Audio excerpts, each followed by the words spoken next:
You're listening to Pop Culture Weekly with Kyle McMahon, presented by 92.9 Tom FM, an iHeart radio station.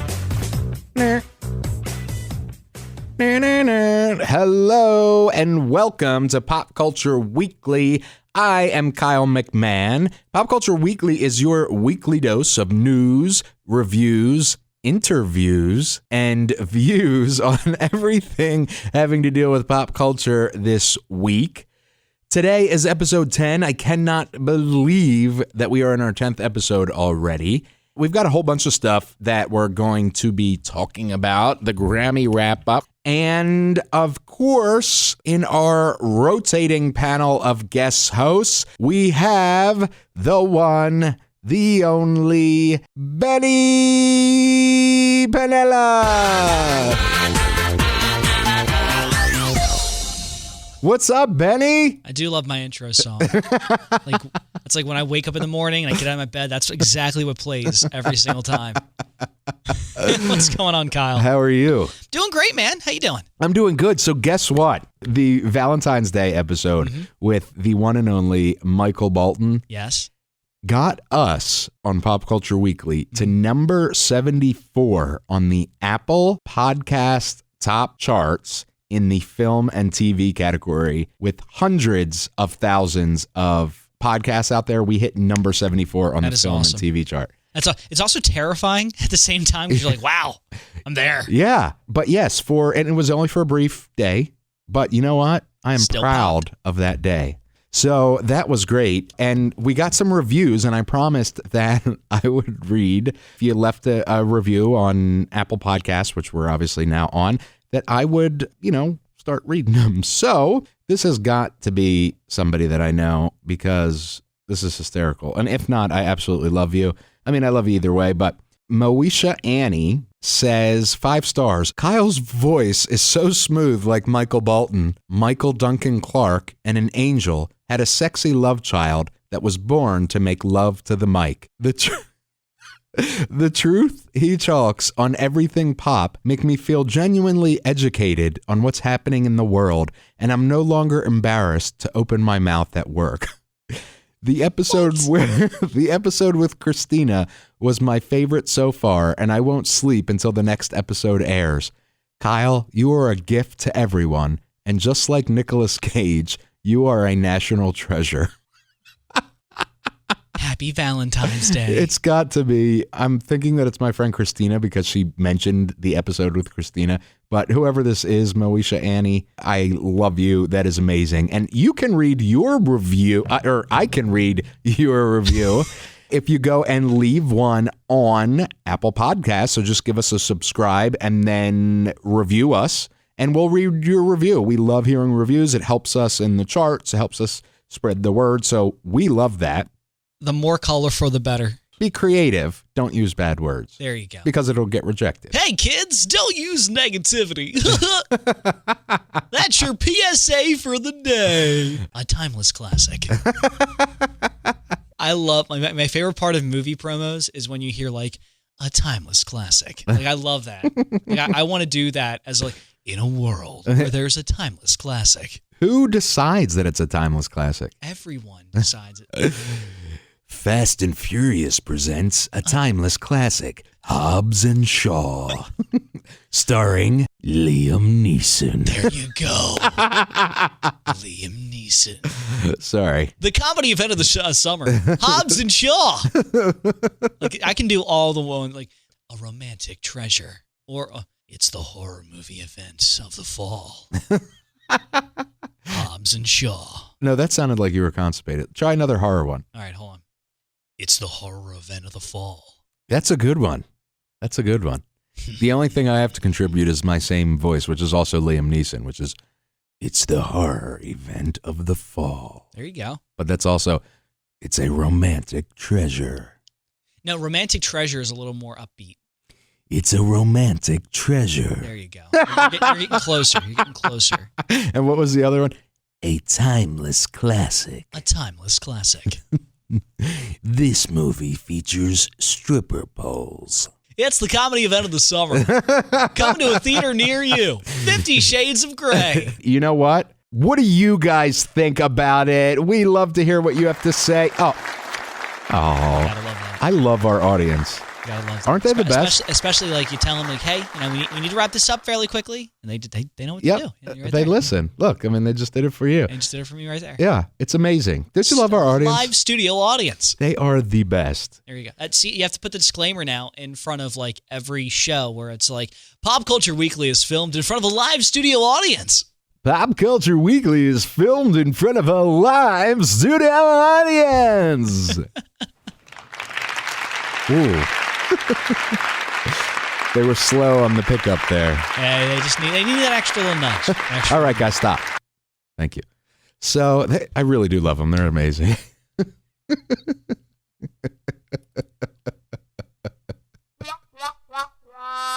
Oh, you guys. It's Kyle on the sounds. I have no idea what you're... Oh, I'm funny. Oh. There you go. Yep. You see, that's the moment. That's what plays in the sitcom where like a little baby like walks in and says something like, "Oh," and they start clapping and laughing. Like, you got it, dude. Yep. And then they would all start clapping and laughing. "Oh, isn't that cute?" Like that's exactly every sitcom ever has done that. It does it. And that's what my sitcom baby is going to do too. Little Kyle. Remember we talked about that last episode? That's what's going to happen too. He's just, you and me are going to be hanging out, and then all of a sudden, little Kyle's going to come in one of the studios that we're in, and it's going to be like, "You guys again," and then everybody's going to be like, "Oh," and then little Kyle will go away until a month from now when I need him again. And then he's going to come out in the Christmas special and be like, "Oh, I saw Santa last night. He was kissing mommy." Oh, exactly. Oh, that's when the dad looks over at mom and he's just like, "Did he watch us?" Oh boy! Guess what time it is? Hot clip. Hot clips. Hot clip. Okay, so this week, did you watch the Grammys? I did. What did you think? I thought it was fine. Literally, it was okay. Yeah, it was okay. I am going to say, first of all, I liked the random Michelle Obama appearance. That was cool. But the Motown tribute was baffling to me. Yes, let's have a pop act sing soulful Motown songs. Especially that make no sense. Nothing against Jennifer Lopez. Like when I think of Motown, the last person I am thinking of, not the last person, but like Jennifer Lopez ain't even in the top 50 people I think about. Absolutely. Not even in the top 100. She's like 101. That's generous. And I love J-Lo.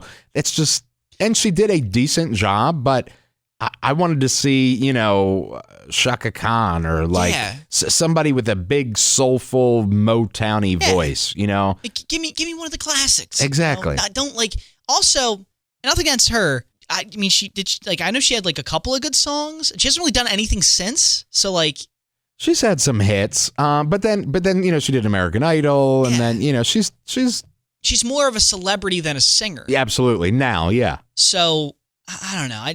That was weird to me. The Michelle Obama random thing was cool. But then in hindsight, I'm kind of like, that kind of was a little unnecessary. But here's the thing. First of all, it wasn't political at all. They didn't talk about politics at all. I appreciated that. I was actually surprised. What it was Michelle Obama. So it was a segment on women rocking or whatever. Michelle Obama did that song. She put together that song for charity with like Missy Elliott and all. It was all about like girls rule or whatever. So I think that was part of it. Michelle Obama did a song about girl power, not the Spice Girl power. Yeah. But she had like Missy Elliott. She had like a bunch of artists, Kelly Clarkson, and they sang about girl power and stuff. So, and then the segment was on like girl power. So I think that was the connection. Mm-hmm. I don't know. Who knows? It was random. I appreciate it. Didn't get into politics. That was fine.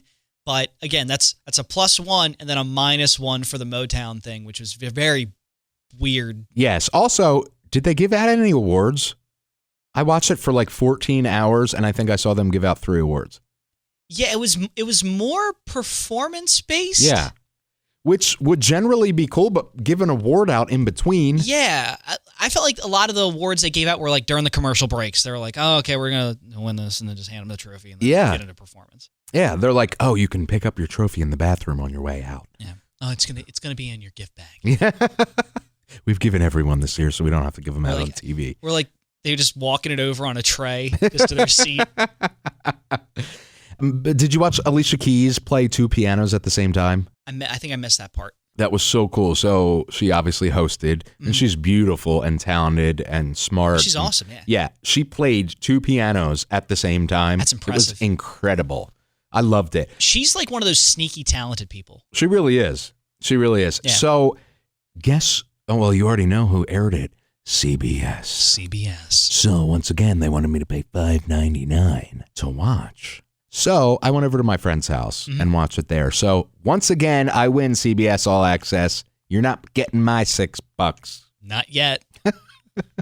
You know, that CBS is like the Scooby-Doo villain. Like, we would have gotten away with it, too. It wasn't for your pesky, meddling dog. In this case, it was my pesky friend who you meddling kids and your mangy mutt. who he has cable, but let's be honest, most of my friends are cutting cable. So soon, I'd say within a year or two, I will have no friends to watch CBS at their house. I thought you were going to say I will have no friends. Oh, no. Like, well, maybe. I don't know. From cutting cable? Like, are you that defending of cable?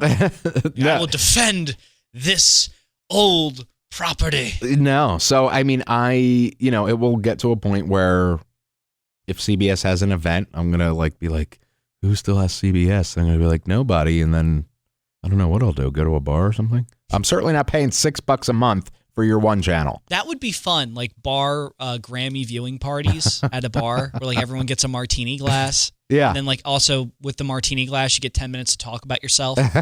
You give your own speech. Yeah. I just want to say thank you to everyone. And really just, I'm so glad to appreciate my hard work and my determination.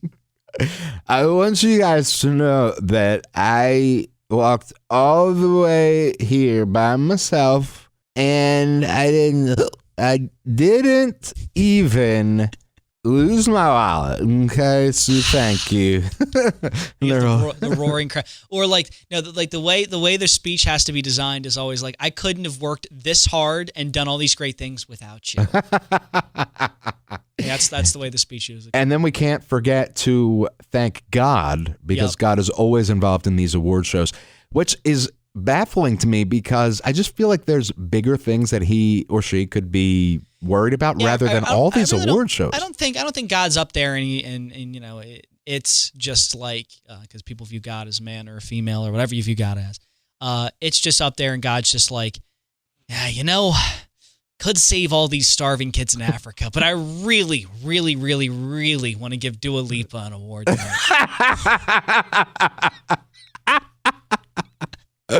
Oh my God! That is there's a hurricane. There's a hurricane coming for the Cayman Islands here, but you know what? Ariana Grande deserves this award, so I'm gonna make that happen instead. You guys can get my help later. Once again, that is comedy gold here, and that is what we aim for at Pop Culture Weekly, a WDOV 92.9 Tom FM. The 80s, 90s, and now. That's who we're presented by, an iHeart radio station. There you go. Anyway, I don't know why I did that random plug, but... Random plugs! So, here's the thing. I am an artist. I was signed with a major label in my previous life and stuff. Mm-hmm. So, the Grammys have always been a thing. I've, gotten invited to the Grammys and always, a nerd about the... nominations, and I'm like, ooh, who's gonna win and stuff like that, and have my picks and all. I turned it off halfway through. The Grammys? Yeah, because it was so boring this year. Yeah, again, not a lot happened. The one plus for it was canceled out, in my opinion, by a kind of weird, very baffling Motown tribute. Yeah. The Dolly Parton thing was cool. But then not a lot of stuff happened. Yeah. There wasn't a lot of announcements. There wasn't a lot of debuts or rollout.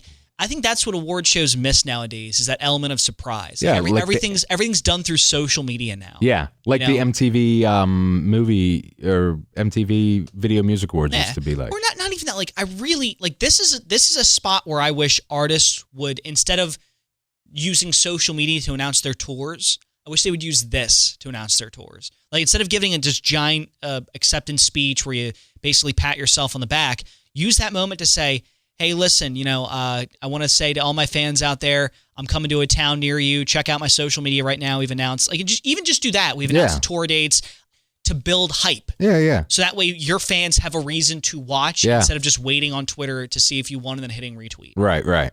That's my opinion. That's an interesting observation.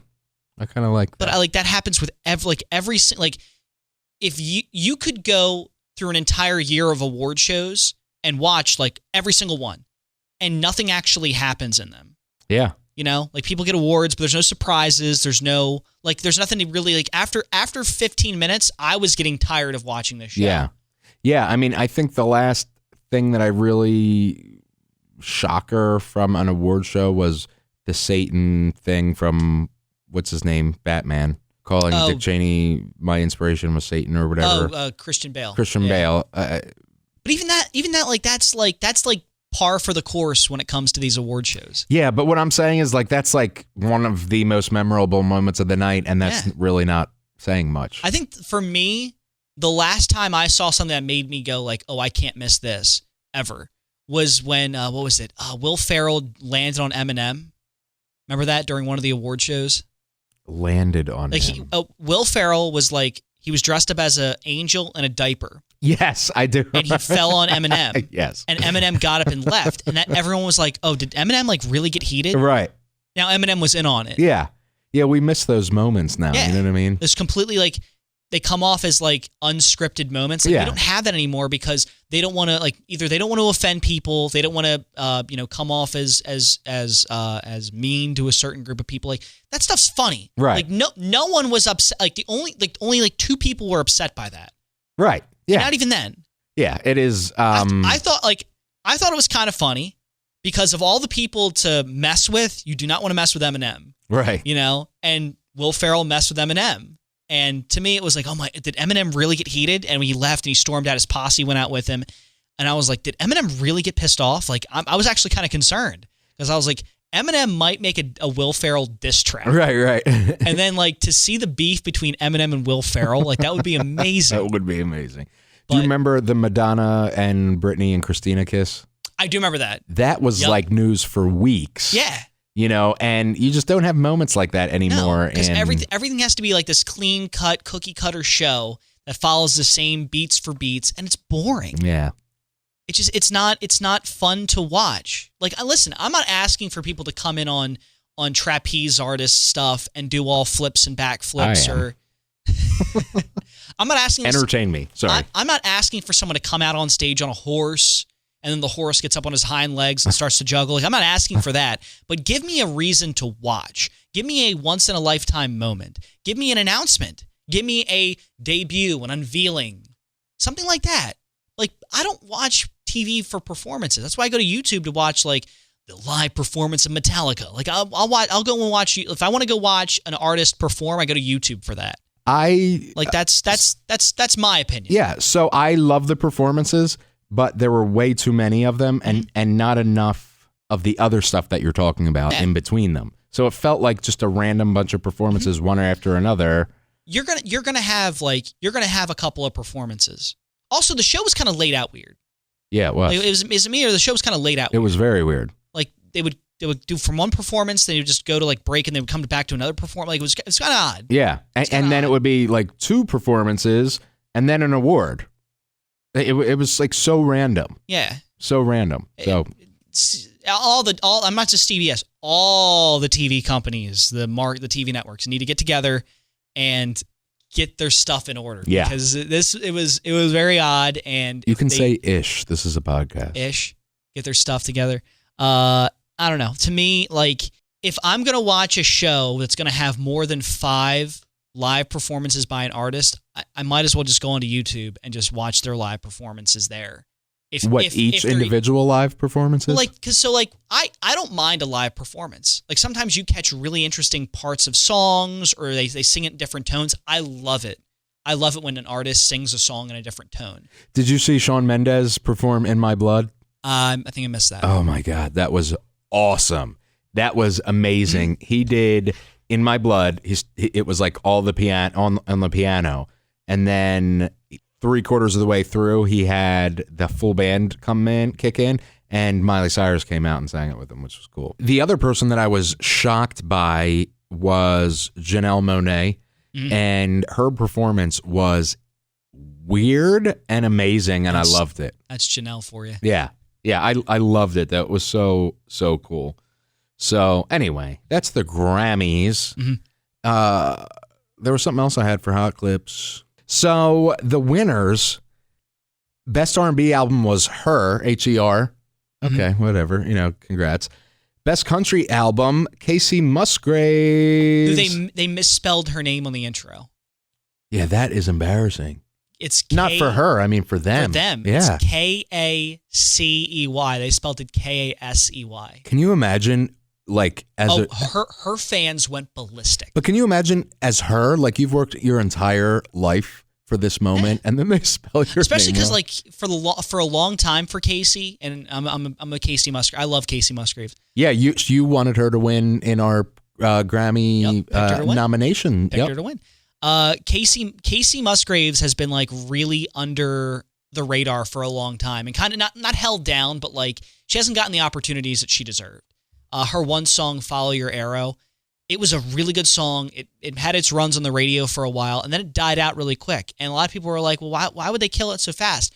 There is a belief in the music industry that not a lot of executives or movers and shakers like Casey Musgraves, because she's very raw in the way she writes and the way she sings and the way she performs. And I mean, this album Golden Hour, there's a lot of raw stuff in there. Yeah. Her music videos are very, very from the heart, off the cuff, off the sleeve. They're awesome, but if you aren't into that raw nature, raw side of someone, it can be kind of a whoa. So for them to misspell her name, I mean, it's a bigger deal than it probably should be made. Yeah, but it's like, come on, like get it right. Well, she not only won Best Country Album, but she won Album of the Year. Yes. So there is no denying her now. Yeah. For Record of the Year, Childish Gambino, This Is America. This is America. That's kind of a surprise to me. I am really happy about that. I mean, I think if you go back and listen, I think I said that was one of my they're probably going to pick that because of the name and what it meant. And, it also won Song of the Year, by the way. Sorry. It did? Yeah. I think I picked All the Stars. I think I picked Shallow because it had the movie behind it, but it's a good song. For me, the only reason why I'm not a big fan of the music video, or I'm not as big of a fan as the music video. I like the music video. Of This Is America? Yeah. The only reason I'm not too crazy about it is because it's not one of those, the song needs the music video. It's kind of like one of those where I'm not like, it's a great song, but it needs the music video to kind of hold context. Yeah. So it kind of throws me off a little bit on it, but it's a great song. And I mean, you really couldn't go wrong with this class of songs for Song of the Year. No. And then Dua Lipa won Best New Artist, and I love her. That was shocking. Do you know who she is? Yeah, we've talked about her before. Okay, all right, yeah. I love her. I'm really glad that she won. But Luke Combs is great. Yeah, that to me was like, wow. She beat Luke. Like Luke Combs had 4 #1 songs on his debut album. 4. Yes, but they're country. They're country #1s. She is more of a pop artist, so it makes sense in some way. So, how many #1s did she have this year in pop? Let's see. Because that is gonna be like understand.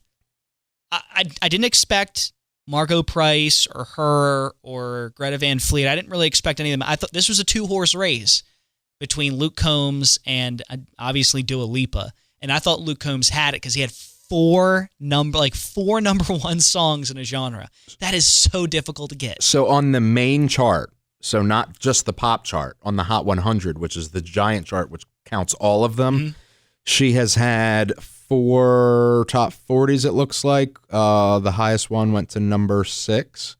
So she had a main top 10, which is, pretty big.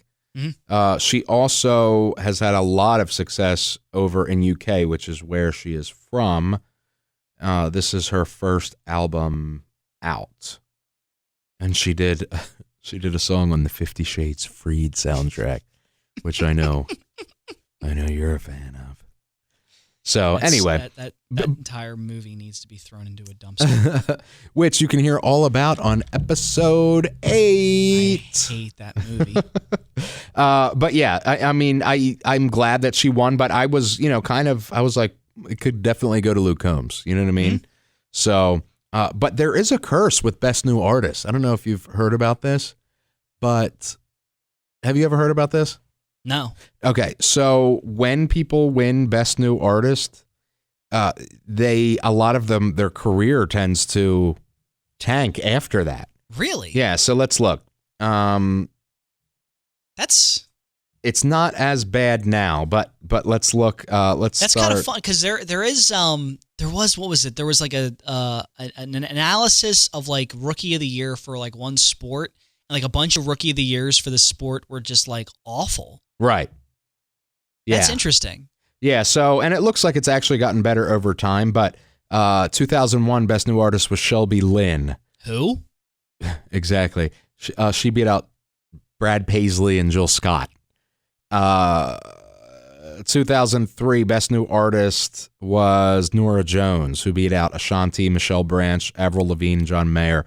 2004 Best New Artist Evanescence, who beat out 50 Cent, Fountains of Wayne, Heather Headley, Sean Paul. They fell off hard. Yeah. Let's see. Amy Winehouse, that's not really her fault.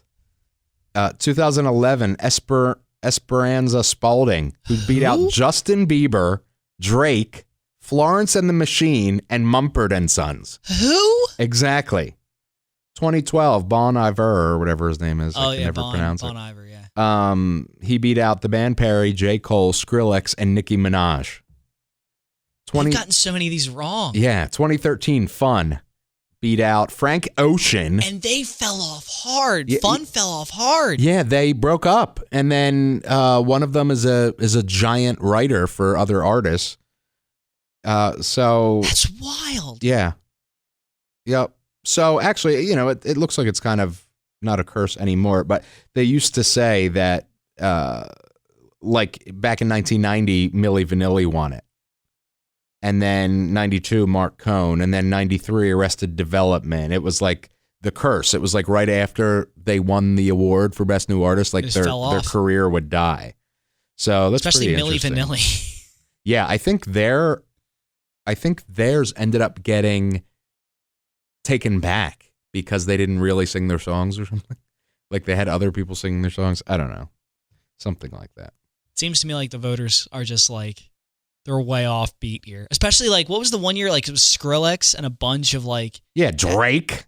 Justin Bieber, I think, was on that same year. That's wild. I mean, yeah. And you beat out all of them? Right. And nobody knows who you are? That's wild. Yeah. So Gaga did win a few. They were mostly all what does that make you think of Dua Lipa? Like, does she have staying power? I don't know. We'll find out with the next album. I think she does. Because I know Luke Combs definitely has staying power. Yeah, absolutely. But BB Rexa to me would have been like, if she won, then I felt like maybe that kind of fits into that like potential bust mold. Because she's getting kind of loose with her tweets and stuff. Did you see the one? What was it? It was the pre-Grammy performance. You hear about this? No. Where like she was singing one of her songs, and halfway through, like she had like a crowd moment where she like went. It was like not during the Grammys. It was like the day before. Okay. She's doing a performance, and like during the performance, she has like one of those moments where the artist like turns the microphone to the crowd to sing, and no one sung. So she stopped the song and like cussed out the crowd. Oh boy. And like went nuts and was like, I've spent like so many years writing and doing all this, and you're gonna sing the lyrics because you know the lyrics to this song. And then they started the song back up from the point they left off at, and like people were singing the lyrics. No, so I was like, I guess that's the way you talk to your fans now. Gaga won a few. She won Best Pop Solo Performance for Joanne. Best Pop Vocal Album, Ariana Grande, Sweetener. Best Pop Duo Group Performance was Gaga and Bradley Cooper for Shallow. And she's not hurting for awards. Yeah. Best Rap Album went to Cardi B. She also won. How about that? Lady Gaga in one Grammys won as many Grammys as Pink has ever. Yeah, that's crazy. Yeah. Pink is insanely talented. You know what her record is for Grammys? What? 3 and 20. 3 and 20. 3 for 20. Yeah. Wow. She's been nominated 20 times and only won 3. That's insane. Or no, she's lost 20 times. So she's been nominated 23 times and only won 3. That is insane. Yeah. Wow. And she's so talented. She is. And then, so Best Country Song, Casey Musgraves for Space Cowboy. Yep. Great song. Best R&B Performance was Her. Okay. And then... Was Casey Musgraves? No. Was the band Her, or the artist Her. Best Rap Song was God's Plan, Drake. God's Plan. I don't know if I like that. She said, decision. God, I sang this one part of it forever, and now I can't think of it. I only love my bed and my mama. I'm sorry. Yeah. That's what the girl look at her, put it on. Like that beat. To the party. And you know me. Turn the O2 into the O3. I guess Sorry. like the looking at best rap song. I mean the it's God's Plan and Sicko Mode, and that's the two like. Yeah. So I guess okay, but that one best rap song, like come on, the rap industry's hurting. Yeah. Hurting bad. Okay. So, first up is What's Out? What's Out? That's how all the segment songs go. Groovy. So, what is out this week in music? Chaka Khan has an album called Hello Happiness. She's a legend. Chaka Khan. I want to get her on the show. Chaka Khan. That would be amazing. You have to, like, literally every time she talks, you just have to literally play Chaka Khan. Yeah. Underneath your breath. I'd be like, for every question, I'd be like, Chaka Khan, Chaka Khan, Chaka Khan, Chaka Khan, Chaka Khan, could you, and then ask my question. Anyway, Florida Georgia Line, they have Can't Say I Ain't Country album. That's what it's called. It's coming out. Which is weird because are they saying they are country, or are they saying they... You can't say we ain't country. So you can't say we are not country. Yeah. Okay. All right. Can they? Can they say they aren't country?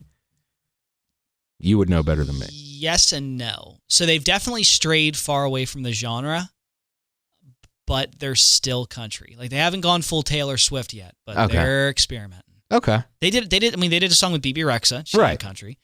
They did a song with, they're working with a couple of hip hop R&B artists and whatnot. So, interesting. I mean, stuff like this is good for the genre of music because it brings in prospectively new ears, and I like that they do it. However, I don't like that they're put above. They're rewarded as if they're like true country. Like that, they're not true country anymore. Okay. Like Casey Musgraves.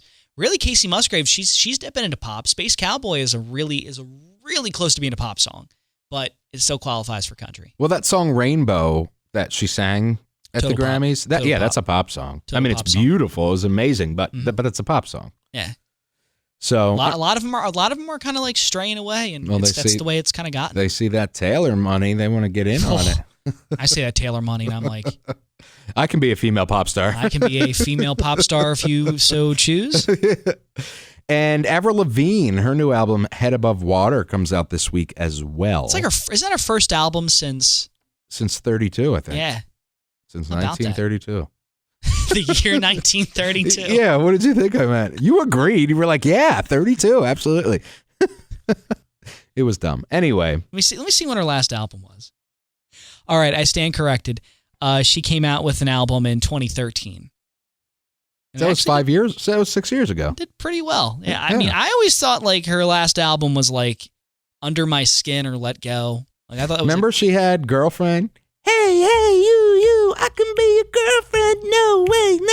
I think you need a new one. Yeah, that came out and I loved that song back in the day. Yeah, it was fun. Yeah. It was a lot of fun. Yeah, she spends usually about 3 to 4. Because she had Head Above Water, self-titled album, Goodbye Lullaby, The Best Damn Thing, Under My Skin, Let Go, and that was her debut in 2002. Oh, okay. So 17 years later, she's on to Wow. album number 1, 2, 3, 4, 5, 6. Album Wow, number that's 6. crazy. Yeah. Weird. Well, what else is coming out this week? Oh, Alita Battle Angel. Have you seen this trailer? It looks weird. Why does she have giant eyes? I don't understand. I think it's because she's an android. So do androids have giant eyes? I don't get it. I guess in this person's realm of reality, they have giant eyes. It's so creepy. It's a creepy looking movie, and I kind of want them to kind of like tone it down. Yeah, get it out. Get it out of the way. Just get it out and get it out of the way. Like it looks weird. Just release it to DVD. Just make it rock schlock. No. Alita Battle Angel can never be rock schlock. Put the rock schlock is good. Put the rock in it and then just let it be rock schlock. You know, if they put the rock in it, I'm going to have to see it. Exactly. That's the only way they're going to salvage it. They're going to like last minute, they're going to be like, hey, we need to reshoot like almost every scene, just edit the rock in. It's actually now called The Rock Battle Angel. There you go. And it's got this little girl's body with his head on it. And every time she talks, it's just The Rock going, "What do you think I am?" What does that mean? That's the way he usually talks. Oh, really? He talks usually like a hero. Is that a thing? Is that a thing that he says? What do you think I am? Something like that. I don't know. I didn't know. No, I wasn't trying to insult your joke. I thought it was like maybe a wrestling thing that I didn't know about or No, something. that would be, can you smell what The Rock is cooking? I knew that, but didn't he have other catchphrases? Jabroni. It doesn't matter what you think. Jabroni. What's that even mean? Jabroni. That's just jabroni. Like what use it in a sentence. I have no idea. So he refers to people as jabronis. Okay. So he'd be like, "What are you talking about, you jabroni?" Like that's what he would say. Okay, gotcha. Yeah. I'm going to start using that. I'm going to bring it back. Look up all the best Rock stuff from when he was in the WWE, and you will either laugh or watch wrestling, and then realize The Rock's not in it and stop watching because The Rock was amazing. Happy Death Day to You. Did you see Happy Death Day? I've not heard of this movie. It's a happy. Did you ever hear of Happy Death Day? Wait, hold on. I think I heard an ad for this one on when I listened to what was it? I was listening to the iHeartRadio app when I was at the gym, and I think I heard an ad for this. It's like some girl that like kind of relives her day of death. Yeah, it's the sequel to Happy Death Day. Okay. Which I'm assuming you haven't seen. So I didn't even know Happy Death Day was a thing. Yeah, so this is the sequel to it, and I don't know what's going to happen, but I'll talk about it in what we consumed this week because I actually saw the first one this week, but it was great. And so the second one, judging by the ad for the second one, it sounds kind of cool because the girl was like, "I've been killed in so many different ways. Yeah. I've been crushed," and like you hear like the screams and like the sound effects in the background, and I'm like, oh. Yeah. I mean, the first one was great, and so I'll go see this one. I'm looking forward to it. And it's Blumhouse, who I love, Jason Blum, who is the producer of it, and he's done the Insidiouses and the Conjurings and like every good horror movie in the last 10 years he's done. So I'll give it a chance just for that reason alone. Mm-hmm. And then Isn't It Romantic is the other movie coming out this week with Rebel Wilson. Rebel. How you doing, Reb? You know who I'm talking about, right? Yeah. Do you? Rebel, I've heard about Rebel Wilson before. You can't picture her in your head, can you? No. No, I know the name, but I like if you sent like 3 people into this room and said one of them's Rebel Wilson, I wouldn't know who that would be. But I've heard the name before. You've also seen her movies. She was in the movies about the singing girls. I'm so bad right now. Yeah, I remember her. Okay, I remember her. What are the movies about the singing girls called? Actually, there were boys too, but it was mostly singing girls. Oh, you talking about Fever Pitch? Pitch Perfect. Pitch Perfect. Yeah. Pitch Perfect. Yeah. Sorry. So she was in all the Pitch Perfect with Anna movies. Kendrick. Yeah. Exactly. She was in second Hollywood crush. Rebel Wilson? No, Anna Kendrick. Oh, Anna Kendrick. Yeah, she's awesome. She was in Pitch Perfect. She was in Pain and Gain with The Rock. Yeah, she was. She was in Night at the Museum, How to Be Single. She was in. I remember her from How to Be Single. Yeah, she was in Bridesmaids. I mean, who wasn't at this point in Bridesmaids? And she was in a movie called Fat Pizza, whatever that is. There There you go. Yeah. Starring Liam Neeson. Starring Liam Neeson. I don't know who you are, but you ordered a pizza, and it will be delivered. And now you will die. A comedy event of the summer. So that's Liam what's Neeson coming out. Stars in 50 Shades of Pizza. 50 slices of pizza. Rebel Wilson. Liam Neeson. 50 slices of pizza. A romantic comedy. A timeless classic. And this ends with Rebel going, do you have the breadsticks? Yeah, so she's great. I will probably see that because it looks like a anti-romantic romance movie, which I like those. I don't like romance movies. So, and she's funny, so I'm always looking forward to seeing what she does. So that's it for what's out this week. Now we head to, what are we heading to? What we consume this week. Woo! I'm gonna have to work on that song for that segment. What we consume this week. It's very dramatic. It's very like dun dun dun dun dun. Right, and then the vocal at the end.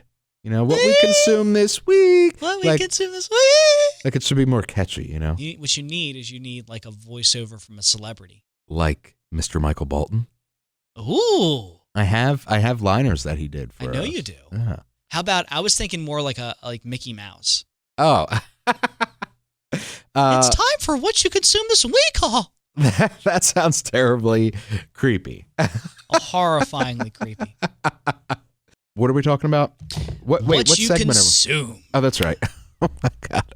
So, what did we consume this week? So I consumed Happy Death Day, which was great. It's like, remember Groundhog's Day with Billy Murphy? Yes. Bill Murphy. Billy Murphy. Bill Murray. Billy Murphy was one of my good friends in high school. Hey, Billy! How you doing there, Bill? I meant Bill Murray. Do you ever just relive the same day over and over and over again?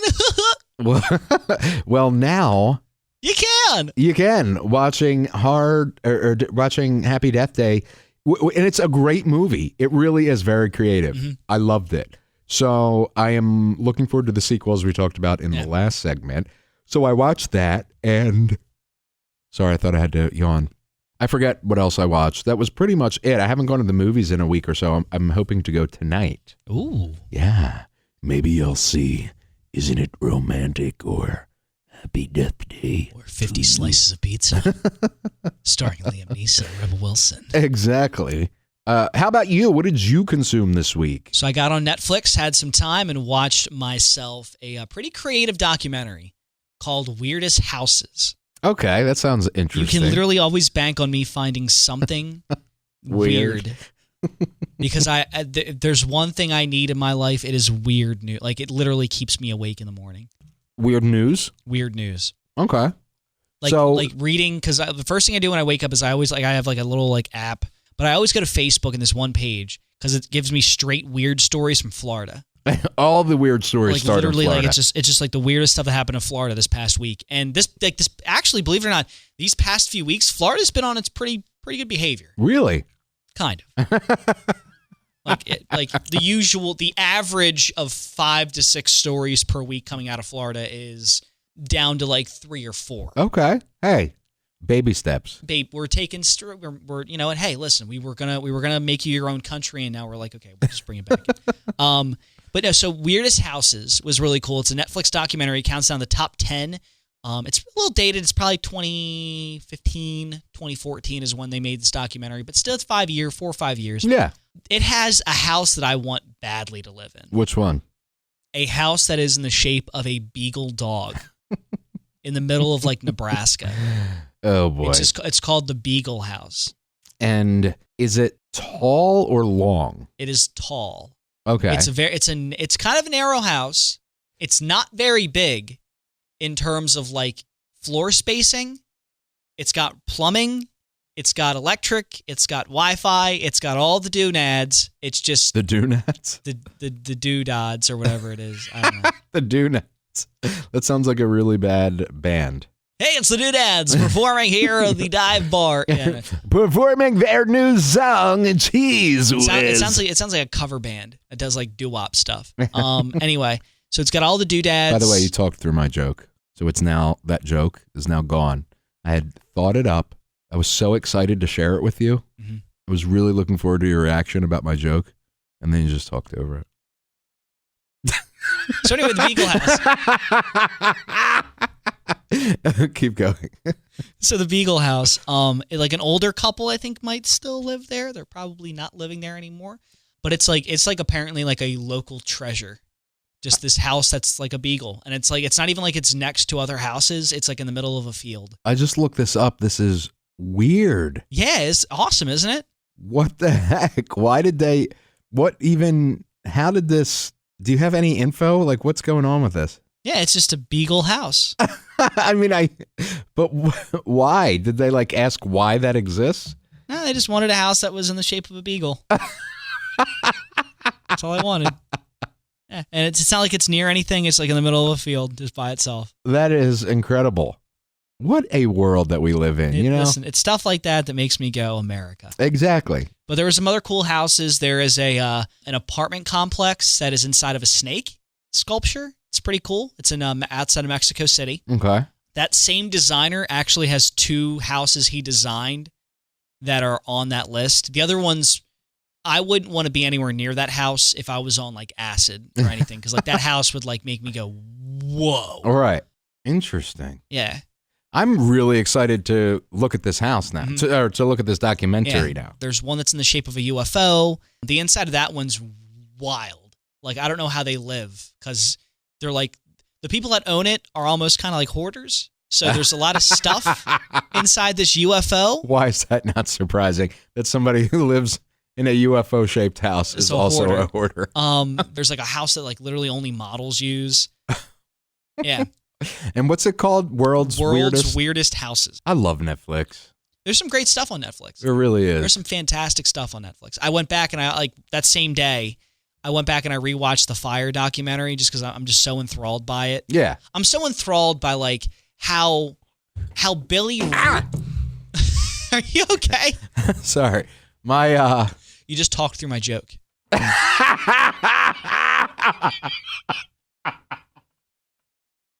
I just fell out of the chair. I was trying to adjust my chair and then it like swooped all the way to the ground. Yeah, so you anyway. You just talked through my joke. That's gonna be your new sounder from now on. You just talked through my joke. I still am fascinated as to how this guy thought he would pull off a huge music festival in 45 days. Yeah. When most music festivals like okay, so here's some how the sausage is made stuff here at the radio station. Like, I have visions of doing something like that with country music. I have no desire to do anything like that by the end of the summer. Like, right. These are plans for like a year or two down the road. And this guy thought this random shyster thought he could do it in like 46 days. Yeah. Yeah, it's awful. No one like, and the other part of it, like that almost make like, so I've gotten 3 really hard opinions from watching it repeatedly. Number 1, why did no one around him tell him that this isn't going to work? Like, from all the interviews, people were just like, "Oh, we can try. Like, we can try. We can try." Like everyone was so set on making this guy's dreams come true, they never thought to look at it realistically. Moreover than that, I kind of have a little bit of blame for the artists, like Blink-182, who pulled out and then never said why. Right. Due to unforeseen circumstances out of our control. Like, just say it. Why aren't you warning your fans about flying to this horrible, thing where the conditions are really unsafe as well? Yeah. Why, especially if you never got paid? Like apparently none of these artists never received a dime. Right. So why are you acting like that? Like, what I don't understand is like, okay, Billy 100% needs to spend life in prison. Yeah. Like, he needs to go to jail and never get out of it. You could argue even more than that, whatever you want. I would almost say these artists need to be penalized too, because their job, number 1, is to serve the fans, is to entertain your fans, is to make sure your fans, like, if any other artist did that to me, I would never be a fan of their music ever again. I'll tell you who I do think is responsible, Ja Rule. as well as Ja Rule. Like, how are you that involved? Mm-hmm. And this is just okay with you? What I found interesting about Ja Rule and his kind of role in the whole setup was that almost halfway through the documentary, he like almost takes his hands off and he's like, right. It wasn't me. Yeah. Yep. It wasn't me. Like Shaggy. He does the Shaggy thing. It wasn't me. It wasn't me. Like, dude, like you funded this. Like, you wanted this to happen. Yeah. Yep. Oh, man. Yeah, you're in too deep now. Yeah, that whole thing is a travesty, and I'm so glad that I didn't end up going. I literally would have never traveled again, honestly. I probably would have been so traumatized from that whole thing, because some of them were locked in the airport. I just think like the way everyone kind of reacted at that moment. What was it? There was the one section where they're talking about how people were just like barbarically running to the tents. Yeah. Like that would have been horrifying. Yeah, because I mean, if you, in a way, I can see the panic that could cause that to happen. Mm-hmm. Because you're like, oh God, there's only a certain amount of tents. There's, thousands of us. This could be your survival for the next 4 days. On the other hand, could it have been a little bit more like, hey guys, we have 72 tents, so that's 3 people a tent. You know what I mean? But none of the concert goers are going to do that. That would be up to the, facilitators, which we know how good they were in general. So, but anyway, yeah. It's like, to me, I do not see how anyone comes out of there clean. Like, even the people that were interviewed, like, everyone's responsible for that. Yeah. Yep. Except for that saint of a woman who, the woman that owned the restaurant. Oh, yeah. Well, no, so, okay. So there are some people that I will take them off the hook. I think that woman, and I think that one other gentleman that was on the island too. He was the day worker or whatever. Yeah. Like one of the day workers. Like they're fine. Yeah. Because I think they were employed. They were employed by him. Well, she wasn't. The restaurant owner wasn't employed by him. She was basically feeding all of those crew breakfast, lunch, and dinner for 3 months, being told that on the day of the festival, you'll get your payment for all this. And then the festival was canceled. No one got paid. So she paid out all this money and got nothing. But this woman, after the Fyre Festival documentary came out, there was a GoFundMe for that woman, and they raised like $500,000 for her. Wow. Like fans of the documentary, which is awesome. Sorry, she deserved that. Yeah. So here, I think after the second kind of watching of it, because I watched it one time and I was just kind of taking it, and now I kind of watched it again and analyzed it. Here are all the people that need to go to court, that should be sued or should go to court for the Fyre travesty. Obviously, Billy, Ja Rule, every single model that posted about that on Instagram, go to court. Take them to court. I mean Jenner, all of them, go to court. All the artists that were booked and never said a word, especially because there was one artist that like someone contacted like a couple days before, and they were like, hey, are you going to be performing at Fyre Festival? And they were like, dude, we haven't received a dime. Yeah. We have no idea what they were talking about. Yep. You're done. Yeah. You go to court. Because like all that stuff is endangering the fans. Yeah. And maybe I'll get in trouble for saying that, but to me, it's like, I mean, how can you not uphold some level of responsibility in that? Right. Like if I'm an artist and there's some shady stuff going on at a documentary, or not a documentary, some shady stuff going on at a festival, I'm looking around and I'm like, you probably want to like let your fans know like this is going down. Or, hey guys, I know they have me listed as a headliner or whatever. I haven't received a dime from these. I have no idea what's going on. Right. I am not performing. Like I got tagged in a post, and they put my name on a flyer, and I got a phone call, and I wanted more details, and I never got them, and now I'm hearing stuff about how much of a chaotic moment's going. Like listen, if you got a ticket to this, I would not get on that plane. Right. That's just me. And also, rationally, like especially like there was also another segment where so this is where I kind of almost do a 180. if you bought a ticket to a festival and you're checking the website every day, and then all of a sudden everything on the website changes, and the place you're supposed to live, like the sketches are down and the pictures are down, and you click on certain things and you're not getting responses, I would ask for a refund maybe and cancel my ticket. But I think a lot of people were so excited.